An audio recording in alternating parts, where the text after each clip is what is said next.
Jadi tujuannya sebenarnya kenapa kita punya kertas kebijakan ini, dilihat dari realita yang ada di lapangan, masih terdapat banyak sekali korban perkawinan anak yang belum bisa untuk mengakses hak-hak mereka secara penuh dan adil. Informasi mengenai perlindungan perempuan dan anak perempuan, termasuk hal-hal yang kami advokasikan tadi, begitu, bagaimana hak-hak tersebut tetap terlindungi. Kita semua sebetulnya punya peran untuk mencegah kekerasan berbasis gender terhadap perempuan dan anak perempuan, dan juga praktik berbahaya lain seperti perkawinan anak dan juga P2GP.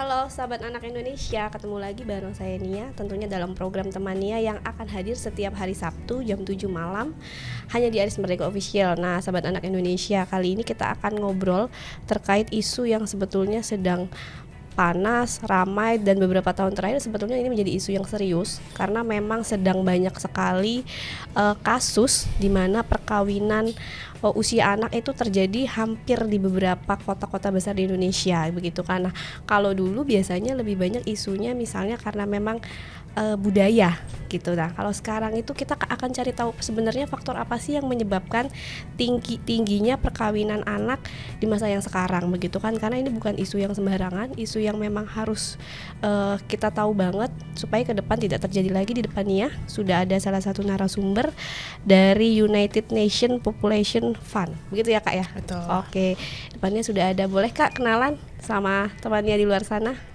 Terima kasih banyak. Perkenalkan, saya Kresti Fitriana dari UNFPA Indonesia. Kebetulan saya adalah Youth Engagement Focal Point for Gender Program. Saya bekerja bersama tim gender UNFPA. Oke, jadi kesibukannya sehari-hari banyak di kegiatan-kegiatan seputar isu-isu perempuan dan anak, begitu Kak? Betul. Kebetulan merupakan salah satu mandat UNFPA untuk mengatasi isu perkawinan anak di Indonesia. Wow, sudah sejak berapa lama Kak kira-kira?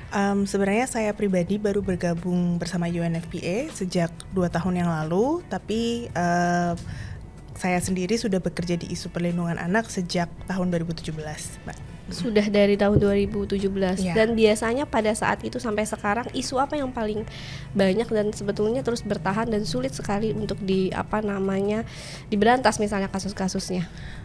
Sebenarnya mungkin sebenarnya dari sisi UNFPA Indonesia sendiri, mungkin sedikit memperkenalkan UNFPA ya. Kami sendiri itu bekerja untuk kesehatan reproduksi dan juga pelindungan perempuan dan anak perempuan dari kasus kekerasan, misalnya seperti kekerasan berbasis gender, kemudian perkawinan anak, salah satunya yang kita bicarakan hari ini, dan juga P2GP atau perlukaan dan pemotongan genitalia perempuan.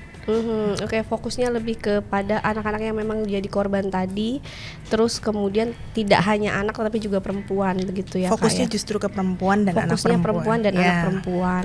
Pengalamannya selama ini Kak dari 2017 sampai dengan sekarang apa aja sih yang mungkin bisa di-sharing? Kalau saya berbicara dalam konteks UNFPA, sebenarnya saya ini berkesempatan untuk mendukung kerja UNFPA, terutama untuk mencapai 3 tujuan transformatif di situ, atau kita bisa sebut dengan 3-0, yaitu mengakhiri kematian ibu yang dapat dicegah, kemudian memenuhi kebutuhan keluarga berencana, dan juga mengakhiri kekerasan berbasis gender dan praktik berbahaya tadi Mbak, seperti perkawinan anak, kemudian isu P2GP. Oke, nah kalau dari Kak Kristi sendiri memberikan pandangan ataupun penilaian terhadap kondisi perempuan saat ini, kemudian juga anak perempuan saat ini di Indonesia di masa sekarang itu seperti apa?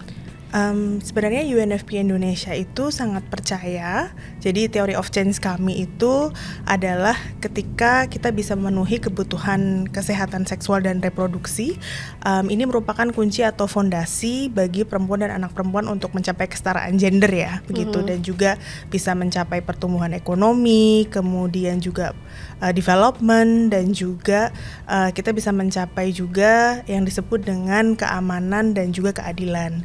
Nah, di situ kami percaya bahwa setiap perempuan dan anak perempuan itu perlu hidup bermartabat dan bebas dari bentuk segala kekerasan, any form of violence, misalnya KBG, child marriage, dan juga P2GP tadi. Nah, di sini berangkat dari sini, maka kami bekerja sama dengan berbagai mitra, termasuk diantaranya Kemen PPPA, Kementerian Perlindungan Anak Pemberdayaan Perempuan, Bappenas, kemudian Komnas Perempuan, dan juga berbagai mitra lain untuk mengatasi isu-isu ini. Gitu. Artinya sebetulnya lembaga tempat Kak Kristi ini tidak hanya di Indonesia ya? Tidak hanya ada Indonesia, di luar, betul. Di luar negeri juga atau di seluruh dunia begitu ada ya? Betul. Jadi UNFPA ini kan sebenarnya badan PBB yang memiliki mandat untuk kesehatan reproduksi ya. Nah, Indonesia ini kebetulan saya bekerja di UNFPA Indonesia Country Office yang merupakan salah satu country office dari sekian banyak country office yang terdapat dalam setiap negara karena merupakan bagian dari PBB tadi. Kak, kalau untuk isunya sendiri sebetulnya ada nggak perbedaan isu misalnya di Indonesia sendiri fokus utamanya atau misalnya fokusnya sama dengan yang di PBB atau di luar gitu? Sebenarnya perkawinan anak ini merupakan isu global begitu ya, yang sangat berbahaya untuk perempuan dan juga anak perempuan. Mungkin nanti kita akan bahas lebih lanjut ya kenapa perkawinan anak bisa memberikan dampak negatif, kemudian juga apa sih penyebabnya. Tapi secara umum kasus ini tidak hanya terjadi di Indonesia seperti itu. Nah, khusus di Indonesia sendiri memang ini masih menjadi PR kita bersama ya untuk mengatasi perkawinan anak. Jadi UNFPA sebenarnya tidak sendiri begitu, kami berkolaborasi bersama dengan pemerintah, lembaga masyarakat sipil, media, orang muda tentunya melalui apa yang disebut dengan country program atau kerjasama di siklus 10 ini gitu. Jadi kami setiap berapa tahun sekali itu, setiap 5 tahun ada yang disebut dengan country program development. Oke, itu kasusnya atau isunya memang menarik karena isu pernikahan usia anak sedang tinggi di Indonesia. Nah, kalau misalnya dari perspektif Kak Kristi dan tim sendiri melihat isu perkawinan usia anak ini yang menjadi salah satu isu seriusnya itu kenapa ya di Indonesia gitu saat ini semakin tinggi kasusnya gitu Kak? Sebenarnya kalau menurut studi dari studi global dan berbagai studi yang sudah dilakukan, perkawinan anak ini bisa dapat disebabkan oleh beberapa macam faktor. Salah satunya itu adalah kemiskinan atau poverty. Kemudian kita juga mengetahui ada namanya faktor sosial budaya dan juga adanya ketimpangan gender sendiri begitu ya, yang membuat perempuan dan anak perempuan itu lebih rentan untuk dinikahkan. Sebenarnya perkawinan anak itu tidak hanya dialami oleh perempuan tapi kan juga oleh anak laki-laki. Cuma kita tahu bahwa anak perempuan itu bisa terkena dampak lebih besar dan lebih berat seperti itu dalam sisi kesehatan misalnya, kehilangan hak-haknya atas pendidikan, dan juga hak-hak lainnya yang menghambat dirinya untuk bisa mencapai potensi terbaiknya. Nah Kak, untuk salah satu isu yang menjadi perhatian UNFP sendiri adalah isu perkawinan anak. Nah, kenapa isu ini menjadi salah satu isu yang serius? Berdasarkan data yang kami terima dan baru-baru ini melalui sebuah acara yang jadi berdasarkan data sebenarnya tren perkawinan anak di Indonesia itu menurun dalam arti tahun ini kita memiliki atau tercatat 6,92% anak perempuan itu menikah berusia 18 tahun gitu ya, data dari Susenas yang juga dilakukan setiap tahun. Tapi sebenarnya meskipun trennya menurun, masih banyak PR nih Kak di luar sana. Jadi masih ada yang disebut dengan dispensasi perkawinan anak, kemudian nikah siri, perkawinan yang tidak tercatat. Nah, hal-hal ini tuh sebenarnya justru menambah PR dan juga menambah resiko untuk perkawinan anak begitu.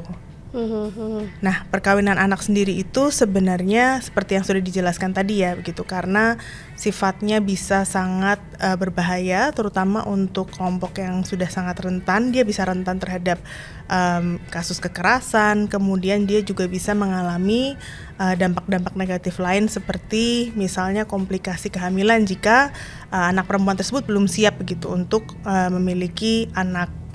Oke.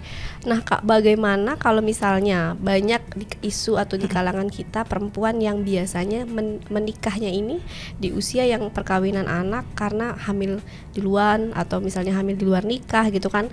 Kemudian keluarga mengambil keputusan untuk segera menikahkan anak perempuannya gitu supaya dapat berkah, supaya misalnya tidak menambah aib keluarga gitu. Nah, untuk case kehamilan sendiri itu kan sebetulnya masih menjadi dilema ya pada akhirnya bagi keluarga juga, mengingat misalnya dari pemerintah tidak dianjurkan lagi, tetapi dari keluarga untuk menutupi aib dan berbagai macam dengan segala hal-hal yang memang menjadi pertimbangan gitu. Apakah solusi penyelesaiannya ini pernah diberikan oleh Kak Kristi dan tim gitu untuk ya sudah menikahkan anak karena memang ada kasusnya seperti ini? Setuju banget nih Kak, karena memang concerning sekali ya gitu kan, once seorang anak atau perempuan atau laki-laki menikah, dia bisa terancam untuk kehilangan hak-haknya, hak-hak dasar gitu untuk pendidikan. Kemudian dia seringkan dikeluarkan di sekolah ketika, terutama anak perempuan ketika sudah hamil, atau dia juga bisa mengalami kesulitan untuk mengakses hak-hak lain seperti pencatatan kependudukan misalnya. Nah, sebenarnya untuk mengatasi ini begitu ya, karena kami kan berkolaborasi dekat dengan pemerintah dan juga berbagai lembaga. Pada tahun 2022, sebenarnya UNFPA bersama dengan Bappenas itu kami pernah menyusun yang disebut dengan kertas kebijakan berjudul membuka akses dan membuka peluang bagi layanan korban perkawinan anak. Jadi tujuannya sebenarnya kenapa kita punya kertas kebijakan ini, dilihat dari realita yang ada di lapangan, masih terdapat banyak sekali korban perkawinan anak yang belum bisa untuk mengakses hak-hak mereka secara penuh dan adil gitu. Jadi salah satu tujuan policy brief ini adalah mengadvokasikan salah satunya perhatian terhadap korban perkawinan anak. Dengan cara apa? Jadi satu, kita ingin sekali memastikan hak dasar pendidikan itu tidak hilang dari perkawinan anak.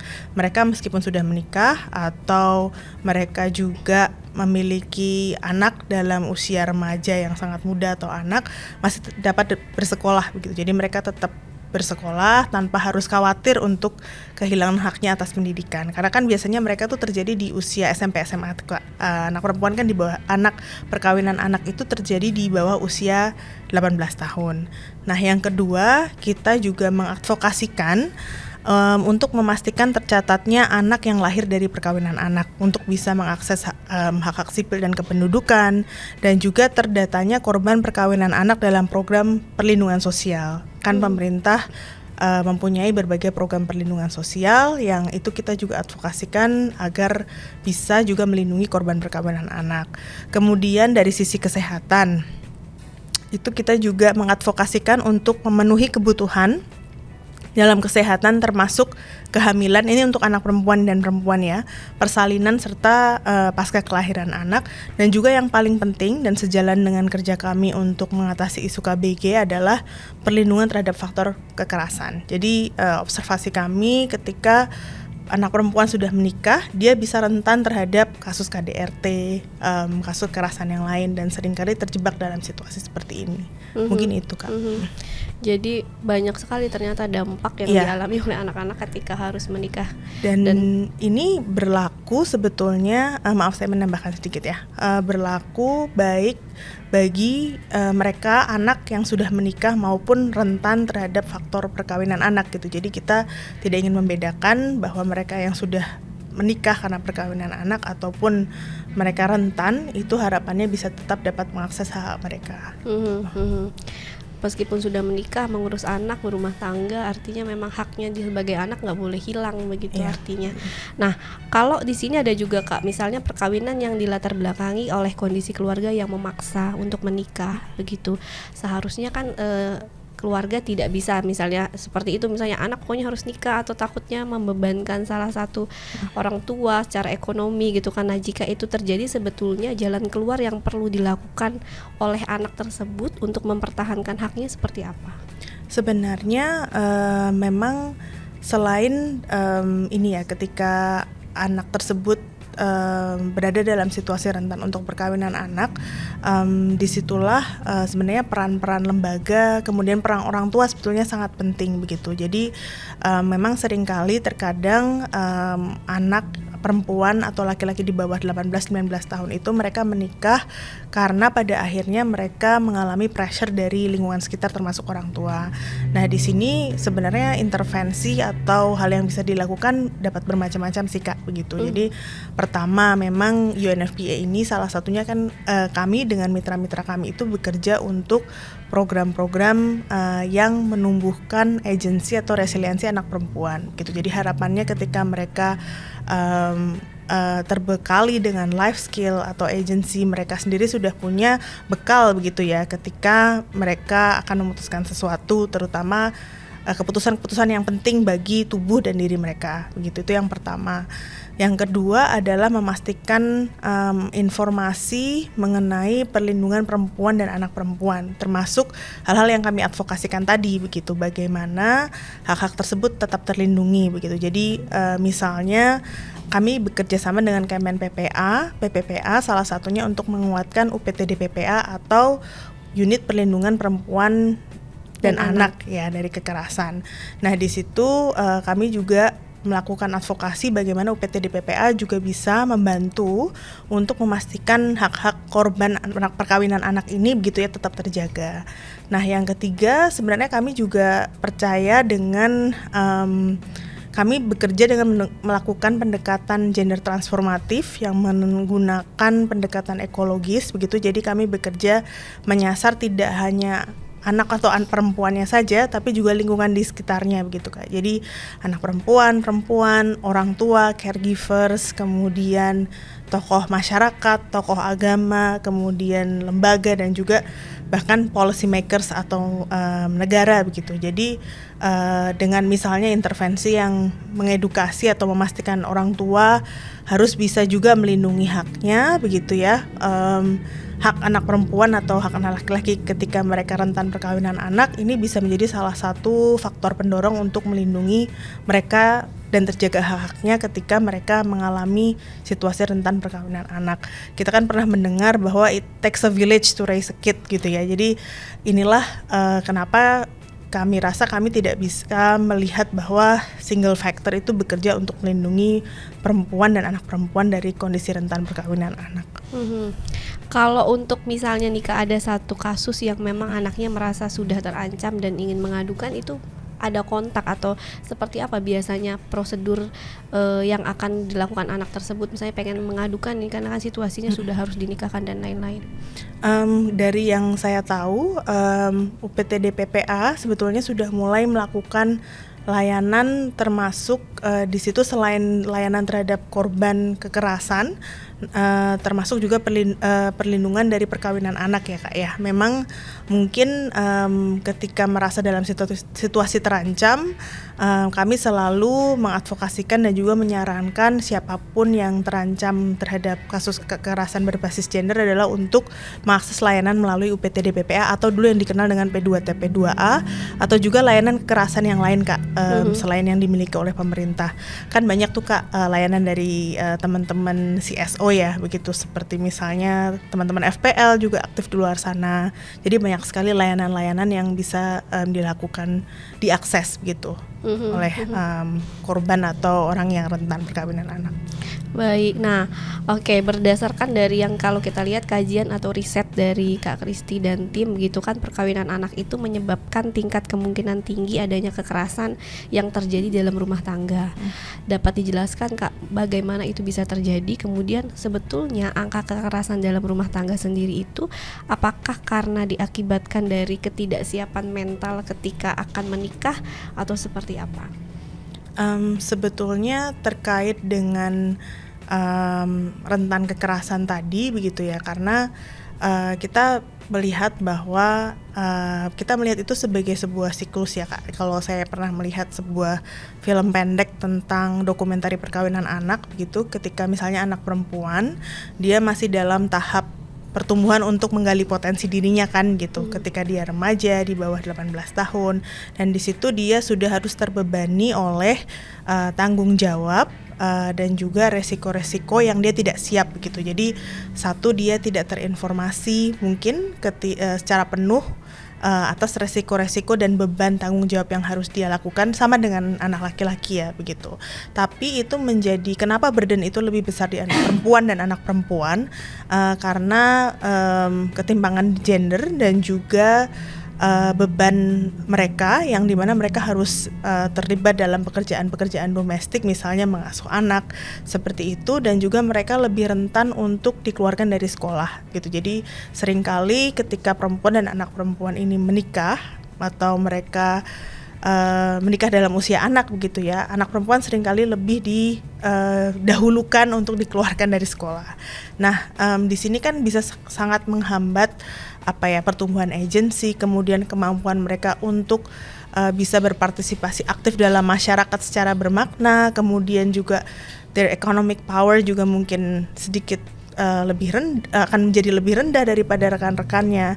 Nah, ketika dia mengalami situasi kekerasan yang mungkin disebabkan oleh himpitan-himpitan hidup ini tadi dan mungkin dilakukan oleh pasangannya, mereka akan jadi terjebak dan sulit untuk keluar dari lingkungan tersebut begitu ya. Belum lagi dampak-dampak kesehatan lain, karena kami di UNFPA kan fokus di bidang kesehatan reproduksi ya, dan tadi sudah pernah disebutkan ketika anak perempuan belum siap secara belum siap, dia bisa mengalami komplikasi kehamilan dan juga pada saat kelahiran seperti itu.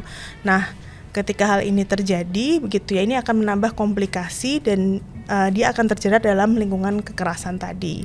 Terkait data, sebenarnya Indonesia sudah memiliki data prevalensi kekerasan terhadap perempuan.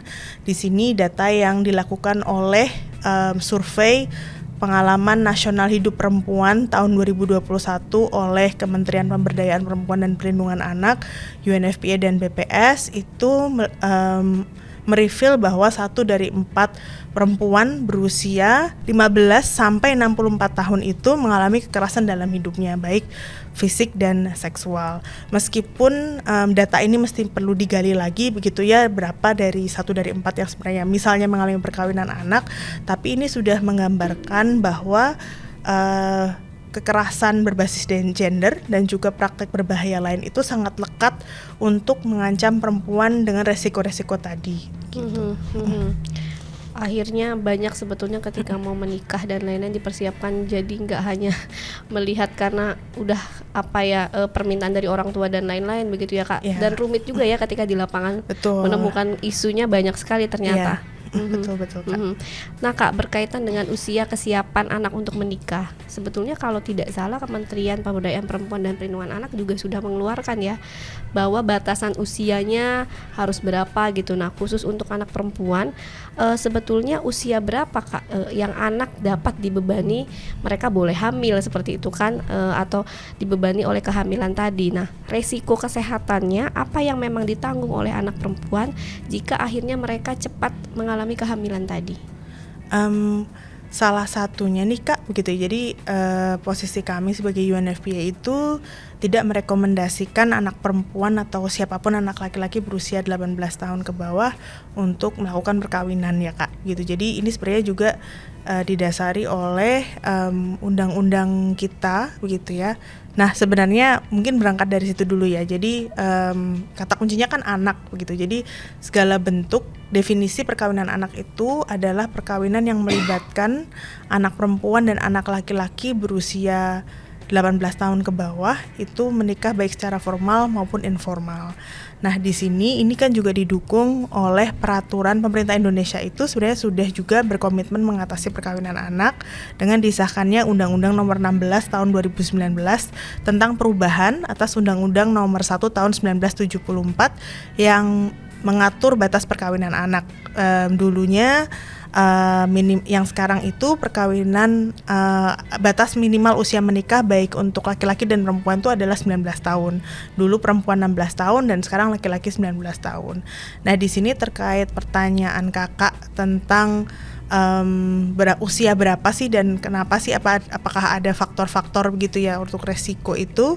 Sebenarnya kita bisa mengetahui bahwa anak dan anak perempuan ketika dia dipaksa menikah dalam usia anak begitu, dia belum siap baik secara fisik dan mental untuk memiliki anak begitu. Jadi Salah satunya perkawinan anak sebelum usia 18 tahun itu dapat menyebabkan berbagai macam resiko untuk anak perempuan. Misalnya mereka bisa mengalami komplikasi pada kehamilan, pasca kehamilan, dan juga anak yang lahir dari anak perempuan itu juga bisa mengalami kerentanan kesehatan yang sangat serius begitu. Jadi efek-efek negatif ini atau dampak-dampak kesehatan negatif inilah yang membuat kami percaya begitu ya, bekerja dengan mitra, bahwa perkawinan anak memang harusnya diatasi dan tidak direkomendasikan dengan alasan apapun. Oke, artinya alasannya mau, meskipun tadi sebelum-sebelumnya kita sempat bahas masalah kehamilan sekalipun, sebetulnya tidak direkomendasikan pernikahan itu terjadi, begitu ya Kak? Iya, betul. Sebaiknya memang artinya ketika anak itu sudah mengandung dan hamil di luar nikah, tetap mengasuh dan mengurus anak itu, tetapi pernikahannya tidak usah dilakukan, atau seperti apa Kak? Dalam arti seperti ini Kak, memang ketika misalnya anak perempuan yang sudah mengalami kehamilan yang tidak diinginkan dan misalnya dia sudah dinikahkan oleh keluarganya misalnya, atau dia sudah menikah begitu ya, itulah fungsi dari berbagai lembaga kemudian kebijakan begitu ya, untuk memastikan bahwa dia itu bisa terlindungi hak-haknya dan juga mendapatkan akses kesehatan yang sesuai untuk menunjang kebutuhannya begitu. Jadi bukan berarti dia tidak boleh menikah. Bagaimana Kak? Sorry ya, ini time out. Jadi bukan berarti kami nggak mengatakan bahwa mereka nggak menikah gitu, nggak Kak gitu. Tapi bagaimana yang UNFPA tekankan adalah bagaimana korban perkawinan anak tetap bisa mendapatkan akses terhadap akses kesehatan yang bisa mendukung dirinya atau anak perempuan tersebut begitu ya, dari kehamilan, kelahiran dan juga pasca kelahiran tersebut, dan juga hak-hak lain ketika dia memang sudah menjadi korban perkawinan anak. Bagaimana kemudian Kak Kristi dan tim bekerja sama dengan pemerintah, kemudian dengan lembaga internasional atau LSM lainnya dalam mengatasi masalah perkawinan anak?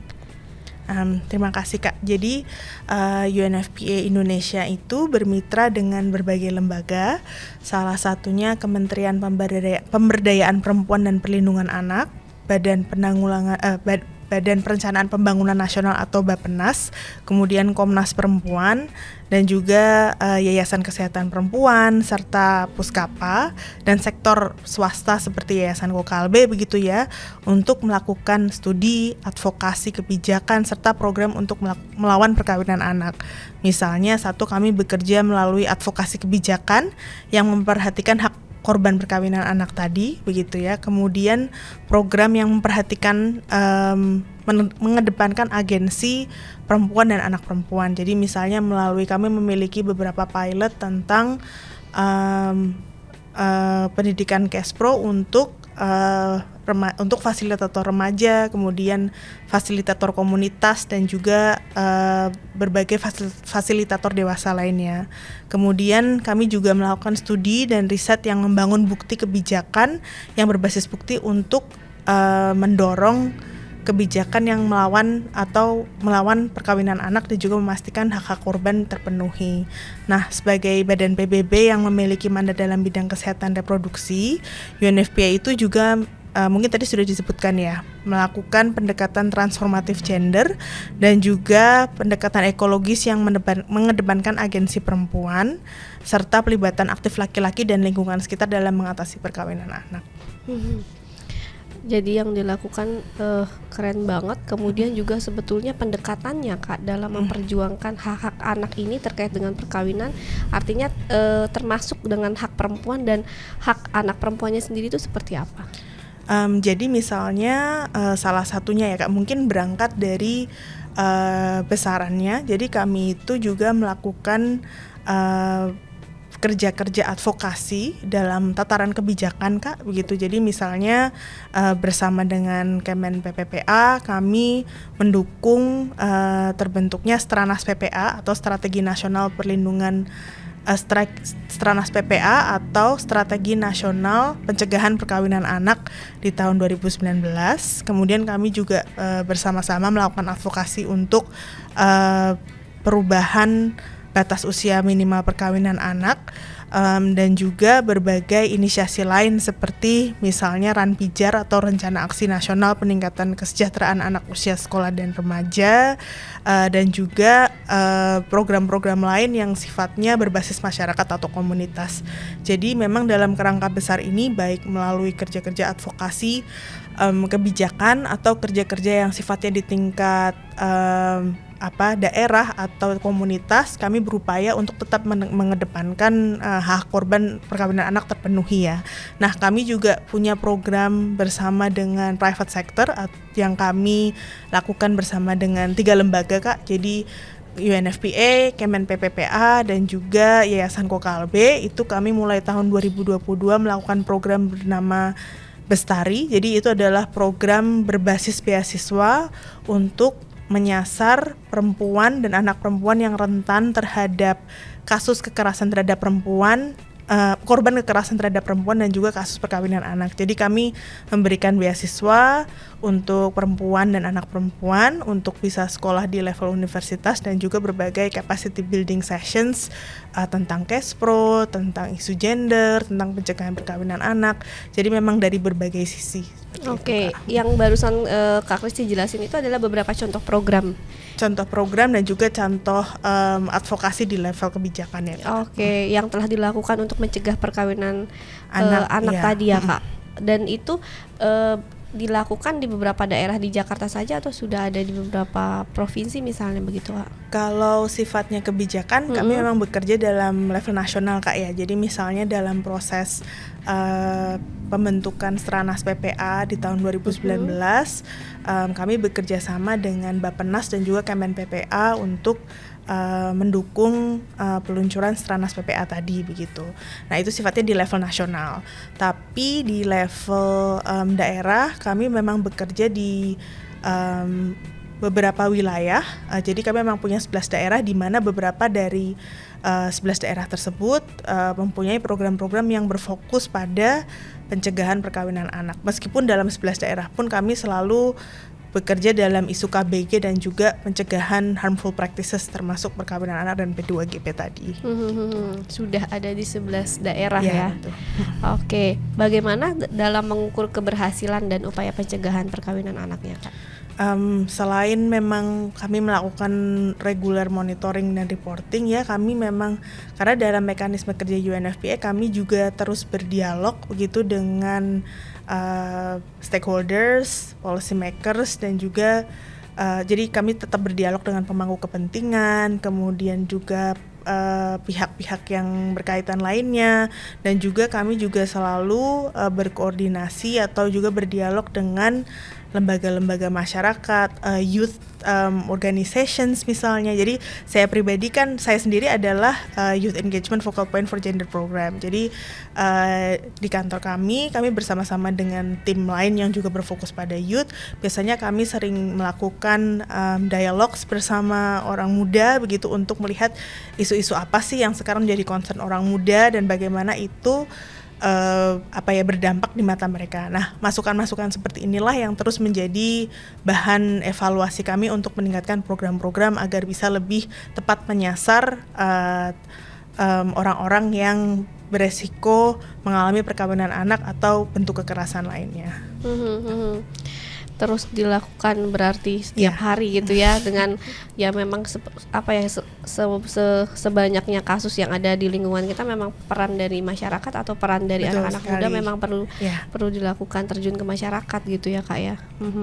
Bagaimana pandangan Kak Kristi terhadap peran pendidikan dalam mengakhiri praktek perkawinan anak itu sendiri?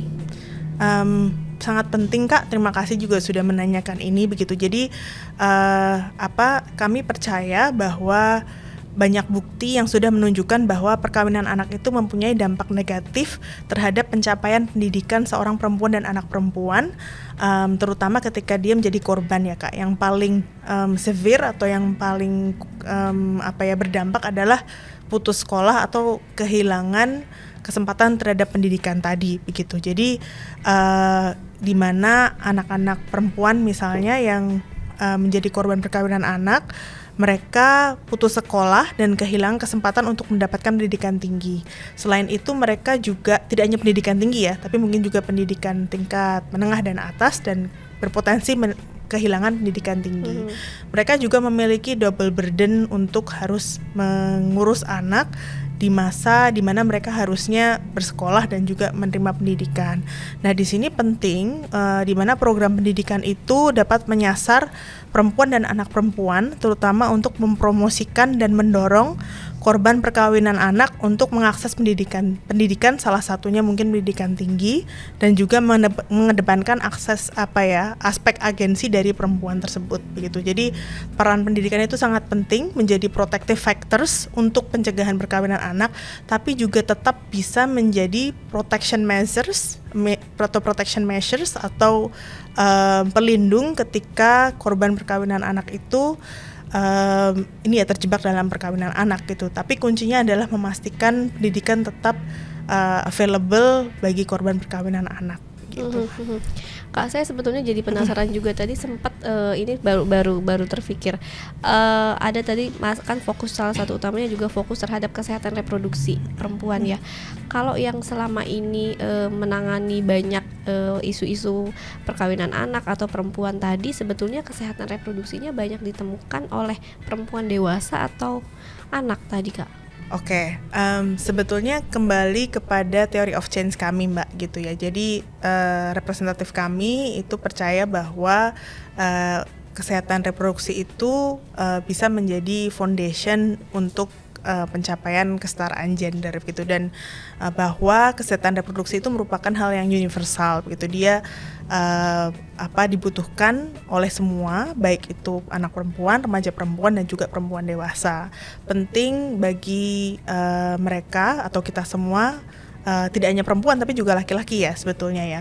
Jadi penting bagi semua orang untuk memiliki akses terhadap informasi kesehatan reproduksi yang terpercaya, layanan yang bisa mendukung pemberian layanan berkualitas untuk kebutuhan kesehatan reproduksi, untuk bisa mencegah misalnya kematian ibu, kemudian juga dalam perkawinan anak adalah komplikasi kehamilan pada remaja perempuan dan anak perempuan.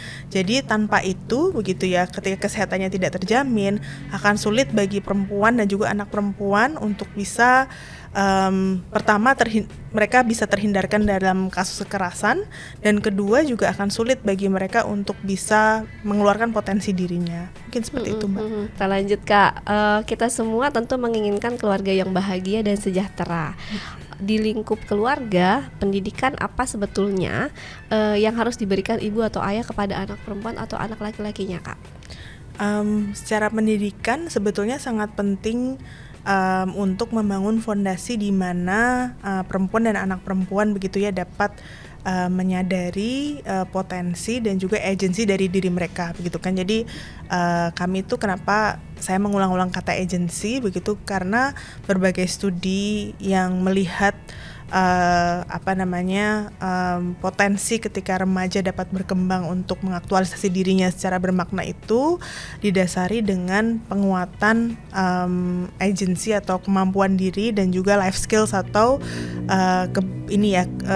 kecakapan hidup begitu. Dan juga itu juga perlu dibekali juga karena UNFPA kembali lagi gitu ya, kita bekerja untuk isu kesehatan reproduksi.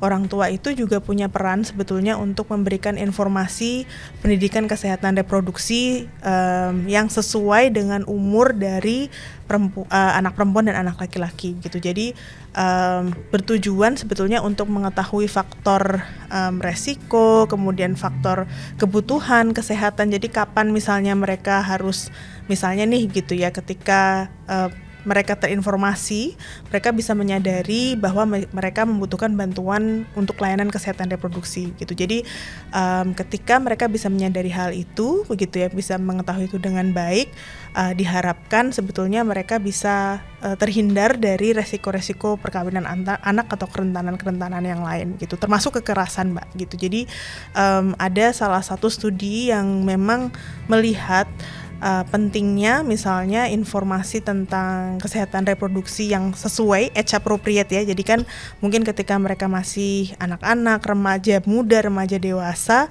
itu tuh cara untuk menyampaikan dan informasi yang diberikan kan juga berbeda-beda. Jadi misalnya tentang pentingnya memberikan informasi tentang healthy relationships gitu. Mungkin akan berbeda ketika mereka masih dalam usia anak, usia remaja muda dan remaja dewasa. Tapi ini penting begitu karena itu sangat membekali mereka untuk bisa menjalin relasi misalnya dengan sesama teman, bagaimana mengatur boundaries, dan ini sangat penting untuk anak perempuan, anak laki-laki, remaja, dan juga perempuan dan laki-laki untuk terhindar dari faktor-faktor resiko kekerasan tadi, termasuk perkawinan anak. Jadi selain orang tua, sebetulnya yang berperan juga itu adalah sekolah atau juga institusi pendidikan ya, begitu. Jadi sebenarnya kita sudah sering mendengar ya bahwa institusi pendidikan itu juga sekarang mereka memiliki berbagai macam inisiasi untuk memastikan sekolah aman dari kekerasan dan juga pencegahan kekerasan seksual.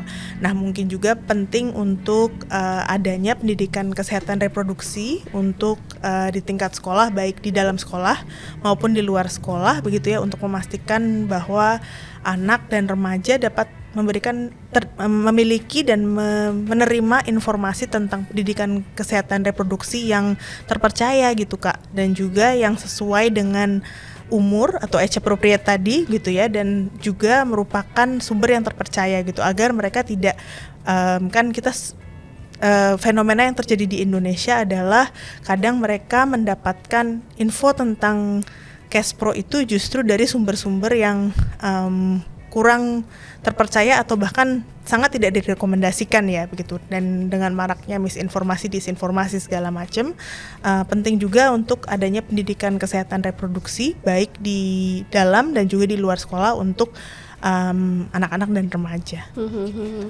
Penting banget, apalagi kalau mereka lagi di dalam sekolah, karena di sekolah nggak sebentar ya Kak ya, dari pagi sampai sore gitu. Nah, kemudian apa tantangan terbesar ketika memerangi perkawinan anak itu sendiri Kak? Caranya akhirnya mengatasi untuk tantangan tersebut itu seperti apa?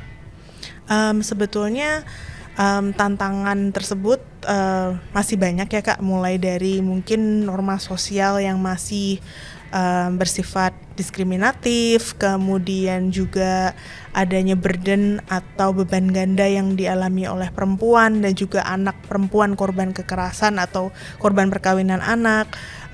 Kemudian juga ada hal-hal lain seperti misalnya dispensasi dan nikah siri tadi begitu, yang terus membayangi fenomena perkawinan anak. Nah, sebenarnya cara kami mengatasi adalah kembali lagi gitu, it takes a village ya to raise a child gitu, dan untuk isu perkawinan anak, KBG, K2GP atau apapun itu, kami terus berkolaborasi dengan mitra-mitra kami begitu ya, baik pemerintah, kemudian organisasi masyarakat sipil, media. Kami melakukan berbagai macam campaign untuk awareness raising, dan juga mungkin sebagai di sini saya ingin sebagai orang yang bekerja untuk pelibatan orang muda adalah juga untuk mengaktifkan peran orang muda secara bermakna untuk pencegahan perkawinan anak gitu. Jadi tantangan-tantangan ini harapannya sih ya dijawab dari sisi kebijakan, kemudian dari sisi komunitas, kemudian dari sisi public campaign atau media, dan juga dari sisi community atau peer engagement yang dilakukan oleh orang muda dan remaja gitu sih. Peran dari semua pihak artinya sangat diperlukan gitu ya Kak. Jadi nggak hanya pemerintah tapi juga masyarakat, anak muda penting banget tuh dalam memerangi perkawinan usia anak. Begitu. Nah, kami juga mungkin menambahkan sedikit ya Kak, kami juga bekerja sama dengan organisasi keagamaan seperti KUPI misalnya, kemudian juga private sectors atau perusahaan-perusahaan yang sebenarnya concern dengan isu perkawinan anak. Jadi mitra kami Yayasan Kokalbe, mereka juga sangat concern terhadap hal ini, dan betul kata kakak tadi begitu. Jadi berkolaborasi dengan semua pihak untuk mengatasi tantangan-tantangan yang ada. Kan mungkin isu dispensasi perkawinan anak adalah merupakan mungkin di sini advokasi kebijakan lebih diperlukan, tapi untuk awareness raising di sini mungkin public campaign lebih diperlukan. Jadi setiap orang dan lembaga itu setiap stakeholders punya peran untuk mengatasi tantangan ini bersama-sama dengan kami. Artinya nanti apa impiannya untuk memerangi ini terwujud Betul. begitu ya dalam waktu yang cepat misalnya gitu. Nah, bagaimana kita Kak sebagai individu atau sebagai masyarakat akhirnya bisa mendukung upaya yang sudah dilakukan oleh Kak Christy dan tim gitu kan dalam mengakhiri perkawinan usia anak, terutama ini kan secara global gitu. Sebenarnya senang sekali Kak begitu ya, Kakak menanyakan ini, dan juga adalah mungkin yang pertama adalah mengedukasi diri sendiri gitu, karena banyak sebetulnya perkawinan anak ini kan sebenarnya isu yang sudah terjadi lama dan ada di sekitar kita dan dekat dengan diri kita, tapi terkadang orang tidak tahu ya begitu bahwa ada nih fenomena perkawinan anak bahkan di satu kecamatan misalnya gitu. Saya pernah mengobrol dengan seorang remaja yang merupakan peserta acara kami tahun lalu untuk pencegahan perkawinan anak. Dia bahkan tidak menyadari bahwa di sekolahnya itu sudah ada beberapa orang yang menjadi korban perkawinan anak, dan kebetulan dia waktu itu adalah pengurus OSIS begitu. Nah, dengan berdialog seperti ini, ketika dia teredukasi, dia pada saat kuliah kemudian membawa isu ini ketika dia menjadi pengurus organisasi mahasiswa begitu, dan dia mengadakan sesi reguler untuk berdiskusi tentang isu perkawinan anak, dan di situ makin banyak orang yang ingin terlibat dan concern. Sebenarnya melalui podcast ini pun begitu ya, ini sebenarnya sudah sebuah hal yang sangat baik gitu, karena kakak juga mengangkat isu ini, dan ketika informasi terpercaya tentang perkawinan anak itu ada di luar sana, harapannya lebih banyak orang yang mendengar dan lebih concern akan isu ini. Betul, semakin banyak yang menyebarkan, semakin cepat kita bisa bergerak bersama gitu. Harapannya ya. Seperti itu ya Kak. Oke, saya pernah mendengar nih Kak Christy tentang community of practice tadi, yang diinisiasi langsung ya Kak ya. Kemudian apa sih sebetulnya yang menjadi fungsi utama dan bagaimana akhirnya perempuan atau anak perempuan mengambil manfaat dari situ? Untuk Community of Practice, sebenarnya ini adalah program dari UNFPA. Jadi ini adalah komunitas konten kreator Kespro Kak, begitu. Jadi dengan maraknya sosial media dan digitalisasi seperti sekarang, UNFPA itu membentuk komunitas bersama dengan Yayasan Siklus Indonesia ya. Itu membentuk konten kreator Kespro yang merupakan jaringan konten kreator untuk isu Kespro dan gender gitu. Jadi bisa anggotanya tuh bisa individual creators yang ngomongin tentang Kespro, bisa juga organisasi atau lembaga yang fokus tentang isu kesehatan reproduksi. Jadi pool of content creators ini mereka melakukan berbagai social media campaigns, kemudian juga melakukan memproduksi konten-konten di sosial media untuk isu kesehatan reproduksi yang harapannya sebetulnya memperluas informasi mengenai kesehatan reproduksi dari pandangan remaja dan orang muda. Artinya setiap orang akhirnya di situ bisa berperan ya. Betul. Di dalam komunitas ini ya, tadi. Ini merupakan komunitas youth-led network atau jaringan yang dipimpin oleh dan untuk orang muda. Jadi betul-betul perspektifnya dari orang muda, remaja dan orang muda untuk remaja dan orang muda juga. Dan juga mereka itu berisi fasilitator muda handal untuk isu Kespro dan gender Kak, begitu. Jadi seringkali kami berkolaborasi dengan misalnya program Bestari yang tadi saya share ya Kak, begitu. Ketika kita mengadakan capacity building sessions untuk penerima beasiswa Bestari, kami kolaborasi dengan COP yang sebenarnya pengampunya teman saya begitu, dan Livia, dan dia dan kita sebenarnya berkolaborasi dengan jaringan fasilitator di bawah COP tadi. Jadi benar-benar informasinya from and for young people. Boleh nanti kalau misalnya untuk mengembangkan informasi lagi boleh sekali kolaborasi ya. Di temannya itu boleh sekali, sangat terbuka sekali. Oke, Kak Christy terakhir nih untuk kesan dan pesan dari Kak Christy untuk temannya, terus juga mungkin ada hal-hal yang penting banget harus disampaikan dan semua dari kita harus tahu. Kita semua sebetulnya punya peran untuk mencegah kekerasan berbasis gender terhadap perempuan dan anak perempuan, dan juga praktik berbahaya lain seperti perkawinan anak dan juga P2GP. Yang perlu kita lakukan adalah kita harus terus selalu terbuka pada fenomena dan isu tersebut, dan juga melihat peluang dan juga peran kita untuk sama-sama mengakhiri kekerasan terhadap perempuan dan anak perempuan.